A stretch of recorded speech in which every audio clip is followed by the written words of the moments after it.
ಸಖತ್ ಖಾರ ಬಣ್ಣ ಮತ್ತು ರುಚಿ ಆಚಿ ಚಿಲ್ಲಿ ಪೌಡರ್. ಕಾರಣ ಇಲ್ಲದೇ ಸುಖಾಸುಮ್ಮನೆ ಸಸ್ಪೆಂಡು, ಬೇರೆ ಬೇರೆ ಕೇಸ್ಗಳು ಅಂತ ಹೇಳೋದು, ಅಥವಾ ರಾಜಕಾರಣಿಗಳ ಪರವಾಗಿರೋರನ್ನೇ ಅಲ್ಲಿ ಇಟ್ಕೊಳ್ಳೋದು, ಇಲ್ಲಿ ಅಂತಂದರೆ ಬೇರೆ ಕಡೆ ಕಿತ್ತು ಬೀಸಾಕೋದು, ಇದೆಲ್ಲ ನೋಡ್ತಾ ಇದ್ರೆ ಇಂಥವ್ರಿಗೆ ಕಾನೂನು ಕ್ರಮ ಇರುತ್ತಾ ಇಲ್ಲ ಸರ್ ಪೊಲೀಸ್ ಅಧಿಕಾರಿಗಳಿಗೆ? ಇಲ್ಲಿ ಈಗಾಗಲೇ ಇವರು ಮಲ್ಗತ್ತಿಯವರು ಹೇಳಿದರು, ಹಿಂದೆ ಅವರಿದ್ದಾಗ ಪೊಲೀಸ್ನಲ್ಲಿ ಶಿಸ್ತು ಹೇಗಿತ್ತು ಅಂತ ಹೇಳಿದ್ರು.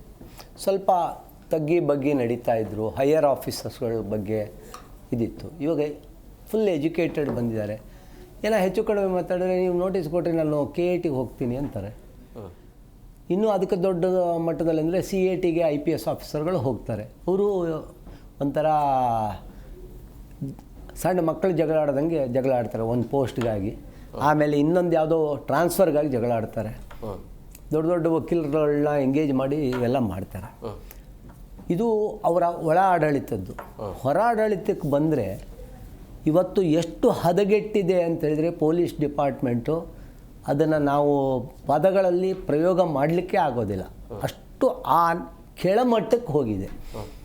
ಅದು ಒಂದು ಪೊಲೀಸ್ ಸ್ಟೇಷನ್. ಅದನ್ನು ಮಾಲ್ಗತ್ತಿ ಸರ್ ಒಪ್ಕೊಳ್ತಾ ಇಲ್ಲ, ಎಲ್ಲೋ ಒಂದು ಕಡೆ ನೋ ವೇ ಎಟ್ ಆಲ್. ಅವರು ಇನ್ನೂ ರಿಟೈರ್ಡ್ ಆಗಿದ್ದಾರೆ, ಒಪ್ಕೋತಾ ಇಲ್ಲ ಅಂತ ಕಾಣಿಸ್ತದೆ. ಇನ್ನೂ ಅವರು ಸರ್ಕಾರದ ಇದರಲ್ಲೇ ಇದ್ದಾರೆ. ಬನ್ನಿರಿ, ಈಗ ಇಳಿದು ಬನ್ನಿರಿ, ನಾನು ತೋರಿಸ್ತೀನಿ. ಒಂದು ಯಾವ್ದಾರೊಂದು ಇವ್ರು ಹೇಳ್ದಾಗೇ, ವೀರೇಶ್ ಹೇಳ್ದಂಗೆ ಒಂದು FIRನ ನಾನು ಹೀಗೆ ಹೋಗಿ ಕಂಪ್ಲೇಂಟ್ ಕೊಟ್ಟ ತಕ್ಷಣ SHO ಅಂತ ಹೇಳೋರು. SHO is the correct officer.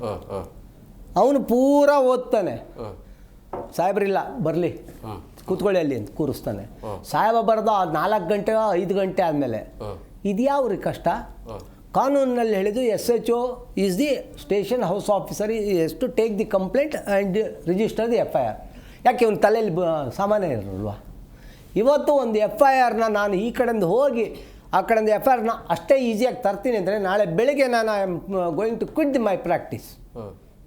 ಇಡೀ ಕರ್ನಾಟಕದಲ್ಲಿ ಇದು ಯಾವುದೇ ಪೊಲೀಸ್ ಸ್ಟೇಷನ್ನಲ್ಲಿ ಆ ಪೊಲೀಸ್ ಸ್ಟೇಷನ್ ಮುಂದೆ ಒಂದು ಹೆಣ ಬಿದ್ದಿದೆ ಅಂತ ಹೇಳ್ಬಿಟ್ಟು ನಾನೇ ಒಂದು ಕಂಪ್ಲೇಂಟ್ ಕೊಡೋಕ್ಕಾದ್ರೆ ಇರಪ್ಪ ನಮ್ಮ ಸಾಹೇಬ ಬರಲಿ ಅಂತಾನೆ. ಆ ಮಟ್ಟಕ್ಕೆ ಇಳಿದು ಬಿಟ್ಟಿದ್ದಾರೆ. ಅಂದರೆ either you have to get the influence or the corruption. Bengaluru ನಗರದ ಎಲ್ಲ ಪೊಲೀಸ್ ಸ್ಟೇಷನ್, ಹೊರವಲಯದ ಪೊಲೀಸ್ ಸ್ಟೇಷನು ರಿಯಲ್ ಎಸ್ಟೇಟ್ ದಂಧೆಯಲ್ಲಿ ಇಳಿದಿದ್ದಾರೆ. ಮನೆ ಖಾಲಿ ಮಾಡಿಸ್ಬೇಕಾ ಪೊಲೀಸರು, ಸಿವಿಲ್ ಲಿಟಿಗೇಷನ್ಲಿ ಇವರು ಇದು ನೂರಾರು ಇದು ಸುತ್ತೋಲೆಗಳು ಬಂದುಬಿಟ್ಟಿದೆ. ಕಮಿಷನರ್ಗಳು ಬರೆದಿದ್ದಾರೆ, IGP ಬರೆದಿದ್ದಾರೆ, ನೀವು ಸಿವಿಲ್ ವ್ಯಾಜ್ಯಗಳಲ್ಲಿ ತಲೆ ಹಾಕಬಾರ್ದು ಅಂತ. ಇದೇನೋ ಚಾಪೆ ಕೆಳಗೆ ಅಂದರೆ ರಂಗೋಲೆ ಕೆಳಗೆ ನುಗ್ಗುವಂಥ ವ್ಯವಸ್ಥೆಗಳಾಗಿದೆ. ಹಾಗಾದರೆ ಇವತ್ತು ಮೊನ್ನೆ 7 ಕೋಟಿ ಹಗರಣದಲ್ಲಿ ಯಾರು ಇದ್ದರು ಬ್ಯಾಕ್ಗ್ರೌಂಡಲ್ಲಿ? ಎಸ್ ಹೇಳಿ. ಹೌದು.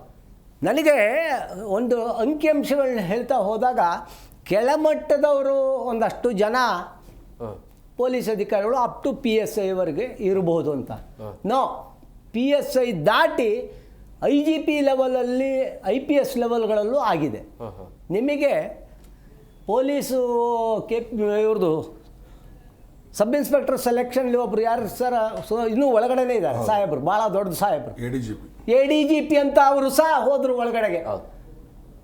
ಇದು ಭಾಳ ಸ್ಟ್ರಿಕ್ಟಾಗಿ ಉಚ್ಚ ನ್ಯಾಯಾಲಯ ಚಾಟಿ ಬೀಸಿದ್ದಕ್ಕೆ ಅವ್ರನ್ನ ಅರೆಸ್ಟ್ ಮಾಡಿದ್ರು ಹೊರತು ಯಾವುದೇ ಕಾರಣಕ್ಕೂ ಅಲ್ಲ.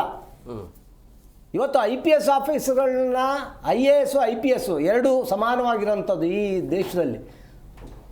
ಅವರಿಬ್ಬರ ಬಗ್ಗೆ ನೀವು ಎನ್ಕ್ವೈರಿ ಮಾಡಿ ಅವ್ರನ್ನ ತಪ್ಪಿತಸ್ಥ ಅಂತ ಆಗಲಿ ಅಥವಾ ಅರೆಸ್ಟ್ ಮಾಡೋದಾಗಿದೆ ಇದೆಯಲ್ಲ ಕಾನೂನಿನೊಳಗೆ ಹೆಂಗೆ ನುಣುಚ್ಕೋತಾ ಇರ್ತಾರೆ ಅಂದರೆ ಮೈ ತುಂಬ ಕೊಬ್ಬರಿ ಎಣ್ಣೆ ಹಾಕೊಂಡೇ ನಿಂತಿರ್ತಾರೆ ಅವರು.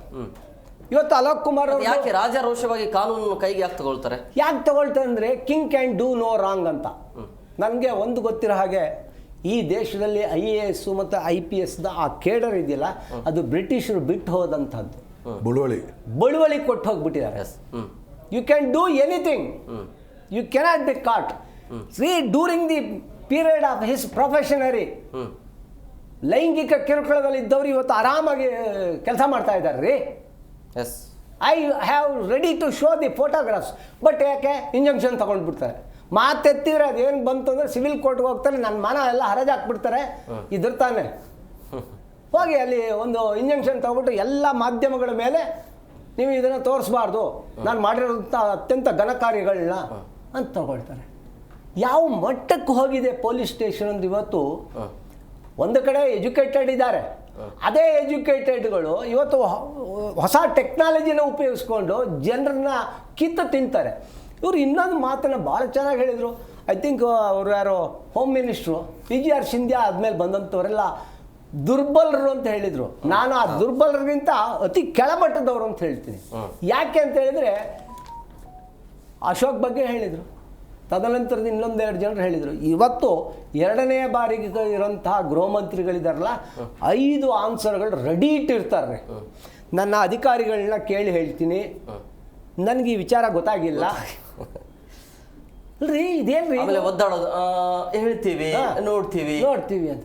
ಅದು ಯಾಕ ಆ G ಪರಮೇಶ್ವರ್ ಯಾಕೆ ಬಂತೋ ಏನೋ ಗೊತ್ತಾಗಿಲ್ಲ ನನಗೆ. ನಿಜವಾಗ್ಲೂ ಹೇಳ್ತೀನಿ, ಇಂತಹ ಗೃಹ ಮಂತ್ರಿಗಳು ನಾನು ಯಾವತ್ತೂ ನೋಡಿಲ್ಲ. ಒಂದು ಖಡಕ್ಕಾಗಿ ಈ ಇದರಲ್ಲಿ ತಗೊಂಡಿದ್ದಿದ್ರೆ ಇವತ್ತು ಅಂಡರ್ವರ್ಲ್ಡ್ಗಳು, ಕೊಲೆಗಳು ಮತ್ತು ಸುಲಿಗೆಗಳು ಇವತ್ತು ಏನು ಬೆಂಗಳೂರು ನಗರದಲ್ಲಿ ನಡೀತಾ ಇದೆ, ಸ್ಟ್ರೀಟಲ್ಲಿ ಹೊಡೆದಾಡ್ತಾರಲ್ರಿ, ರಾತ್ರಿ ಯಾರ್ದಾರ್ದೋ ಕಾರ್ ಹೊಡೆದು ಹಾಕ್ತಾರಲ್ಲ, ಇವ್ರಿಗೆಲ್ಲರಿಗೂ ಮಾಲ್ಗತ್ತಿ ಸಾಹೇಬ್ರಿದ್ದಾಗ ಯಾವ ಥರ ನಡೆದಿತ್ತು? Yes, it has to become